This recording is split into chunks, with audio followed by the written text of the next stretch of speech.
raise your hand if you have ever thought that you are developing early onset Alzheimer's because of brain fog or memory changes that you started to experience in the perimenopausal phase or in the menopausal transition. So allow me to introduce you to Jane.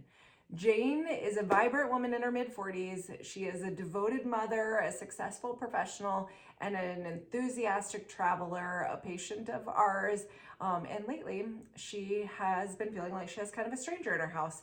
Jokingly together, we call her Peri or perimenopausal. And Jane, oftentimes, she tells me how she finds herself kind of walking into rooms, and when she gets into the room, she looks blankly around, unable to really recall what in the world she came there for. So, I mean, has this ever happened to you? Or have you ever done that where you're sure you know a word, but you can't quite grab it? I totally get it. I hear this all the time, and it's hard to not feel frustrated and kind of anxious about what your brain is or isn't doing, and it makes you kind of start to wonder what's happening here. So what Jane and literally countless other women like her, and maybe that's you too, are experiencing is not merely forgetfulness or a strange lap in concentration. It's really a complex interplay of hormonal changes, neurotransmitter imbalances, and lifestyle factors, all kind of converging during this transformative phase of life we affectionately call peri.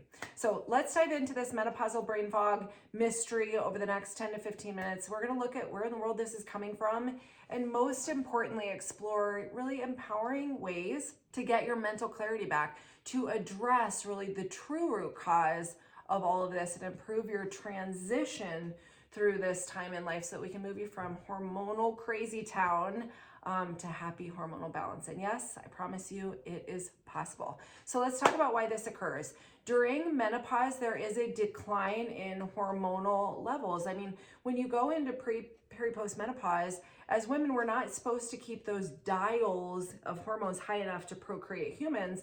They're supposed to naturally start to decline.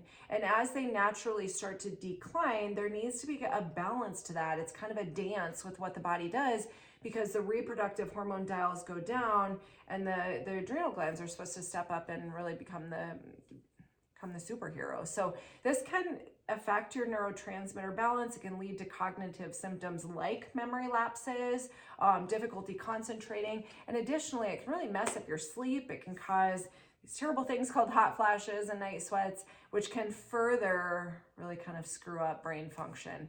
So brain fog tends to really peak during perimenopause when hormone fluctuations are really the most dramatic. And most women, or many women, report experiencing that intense brain fog really during this transitional phase. And sometimes it can go as far as affecting just really simple menial tasks or important details. And I've even had somebody say, I looked at a family member of mine and like couldn't grab that person's name. And I know how scary this can be. We just have to start to look at where these things are coming from versus jump to conclusions that it is Alzheimer's or dementia. So there are several different ways that we can really approach brain fog and your brain health during menopause, and I'm going to walk you through each one.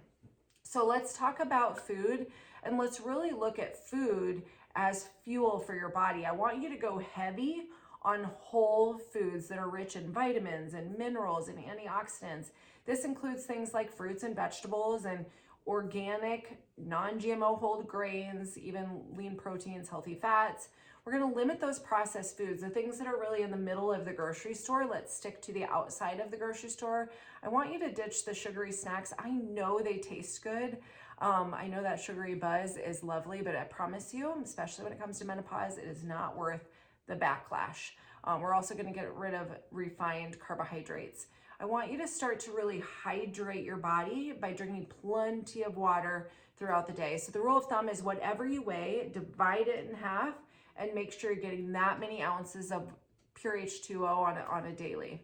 There was a study that was actually done in the Journal of Menopause. It found that a Mediterranean style diet, so we're talking a lot of fruits and vegetables, organic whole grains, healthy fats, was associated with a lower risk of menopausal symptoms, including those cognitive issues.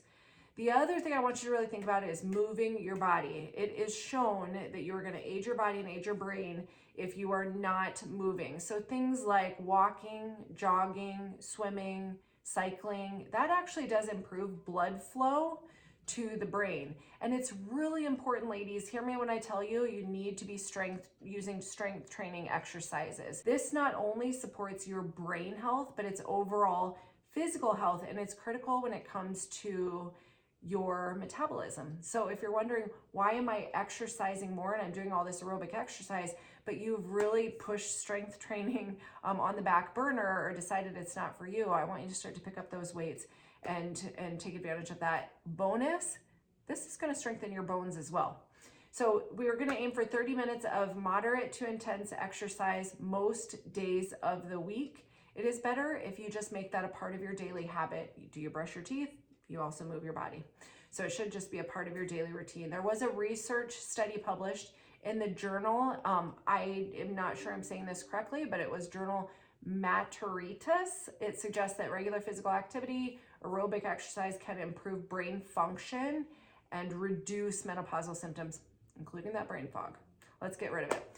So your Z's, let's get your Z's. You need to establish really a consistent sleeping schedule and prioritize a minimum of 7 hours of sleep. 7 to 9 is the secret sauce, and that's what you really want to be getting on a consistent basis. Your body has circadian rhythms, meaning it wakes up in the morning and goes to bed at night. And the more consistent you are with AM and PM routines, the more your body starts to understand that, and it says, oh, now it's time for me to wind down. Oh, now it's time for me to rev up and get going for the day. So find a routine that you really like a relaxing bedtime routine. Like keep the bedroom cool. What I like to do is at night, turn the overhead lights off, turn your lamps on, light a candle, get away from your devices at least 1 hour before you go to bed. So no TVs, no social media, no sitting on your phone. Use that last hour before you go to bed to really do a lot of self-care and pamper yourself. That could be reading a book. That could be playing a game with your family. That could be simply journaling about how your day went. And that's, again, it's part of those AM and PM routines are part of finding things that really give you joy and things that you like. So there was a study that was published in Menopause that found that poor sleep quality was associated with increased severity of menopausal symptoms, including cognitive impairment. Improving sleep hygiene and addressing sleep disturbance, as it quotes in this journal, it's going to help alleviate brain fog during menopause. The other thing I want to talk about, a couple more things, stress reduction techniques, really practicing mindfulness type meditation, deep breathing exercises, or even yoga can reduce stress and promote relaxation. And the more stressed we are, remember when you're stressed out and you're go, and you're doing, you're going to release stress hormones, and those stress hormones can negatively impact your other hormones. So again, engage in activities that bring you joy, help you really enjoy your day, unwind from the world as a whole, even just putting music on in the background, gardening, getting out in nature. It's really important even first thing in the day to try to get some sun on your eyes. So open up those shades, better yet, walk outside even just for 4 minutes can make a difference when it comes to stress reduction. There is also a lot of benefit from seeking support from a therapist, a counselor, a coach to explore. If you're struggling, they're going to help you explore coping strategies for managing stress. So it's not, seeing somebody doesn't mean necessarily anything's wrong, but it helps you just manage your mind. There was a research study published in the Journal of Clinical Endocrinology and Metabolism, and that suggests that mindfulness-based stress reduction techniques can reduce perceived stress and improve cognitive function in menopausal women. This is worth your time. Herbal remedies. Some herbs and supplements, they can help alleviate the symptoms of brain fog and menopause really overall.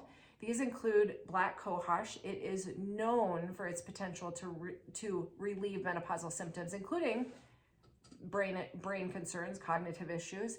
Ginkgo biloba, it can enhance cognitive function and memory. Sage, it's beautiful, beautiful herb.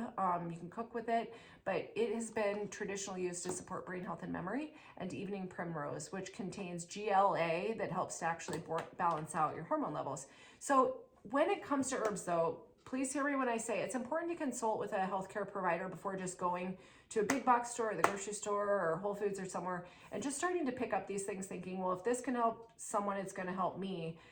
Especially if you are taking medications or if you have underlying health conditions, you really need to talk to a healthcare provider, somebody that works with these things all the time, that understands what you can take, you should take, how to take it, and when to take it. So there was a systemic review published in that journal that's called Maturitas. I apologize if I'm saying the word wrong.